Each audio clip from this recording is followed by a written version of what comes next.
लातूर जिल्ह्यातील उदगीर तालुक्यातल्या तिवडगाळ येथे ग्रामीण महिला विकास संस्थेची बैठक संपन्न। लिंग समानता, महिलांचे अधिकार, महिलांचा सन्मान व महिला सुरक्षा या विषयावर करण्यात आला बैठकीत संवाद। नमस्कार, स्वागत आहे सर्वांचे। मी आहे मारुती गुंडिले नळगीरकर। पाहूया सविस्तर बातमी। ग्रामीण महिला विकास संस्था देवणीच्या वतीने लातूर जिल्ह्यातील उदगीर तालुक्यातल्या तिवडगाळ येथे जागतिक महिला दिनाचे औचित्य साधून बैठक घेण्यात आली।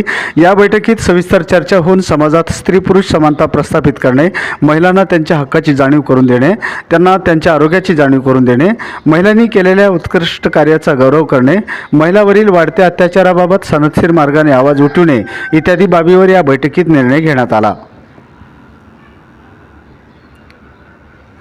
या बैठकीस किशोरवयीन मुली, महिला पालक मोठ्या संख्येने उपस्थित होते।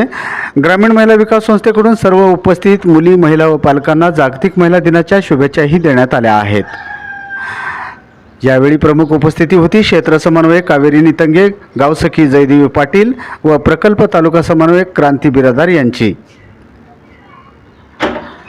या बैठकीत मुलीच्या शिक्षणासाठीचे महत्त्व, बालविवाह प्रतिबंधक कायदा माहिती, चुकीचे मोबाईल वापरावर बंदी या विषयावरही माहिती देण्यात आली। यावेळी कावेरी नितंगे यांनी क्रांतिगीताच्या माध्यमातून महिलांमध्ये जाणीव जागृती निर्माण करण्याचाही प्रयत्न केले आहे। सहसंपादक आनंद कांबळेसह केजे न्यूज इंडिया मराठी। आपण पाहत राहा जिल्ह्यासह राज्यातल्या घडामोडी। व्हिडिओ पॅलेसला सबस्क्राइब करा आणि बेल आयकॉनवर क्लिक करायला विसरू नका।